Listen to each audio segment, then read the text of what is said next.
Thank you so much for that very kind introduction, and thank you for this award. Eleanor Roosevelt was a great lady. She was a tireless public voice for the little guy. She believed strongly in fairness. She wanted all people, no matter their color or walk of life, to live in a world of equal justice, equal opportunity, and equal dignity. I am deeply honored that you have chosen me for the Eleanor Roosevelt Award, and I regret I could not be with you to accept it personally. But I don't think this award is so much about me as it is about the men and women of the FDIC. Our neighborhoods are in crisis.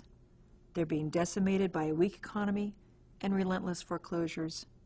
The FDIC hasn't stood idly by. We were among the first to push hard for modifying home mortgages that were simply unaffordable, and we're continuing the fight today for sensible policies that curb foreclosures, such as write-downs and loan principal.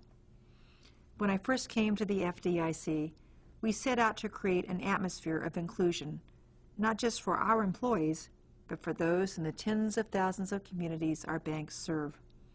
Today, 1 in 4 American families use high-cost alternatives to regulated banks. That's 30 million families using payday lenders, pawn shops, and check cashers. We have a very active program to turn this around, to get more people using mainstream banks, and to protect them from unfair and deceptive practices. We also try to be inclusive in our business practices. We appreciate the support Len and the BEC are providing to us in reaching out to minority and women-owned businesses. We've partnered in sponsoring seminars on doing business with the FDIC.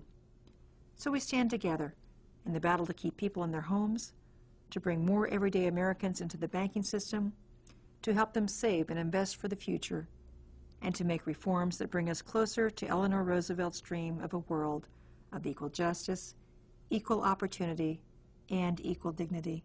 Thank you very much.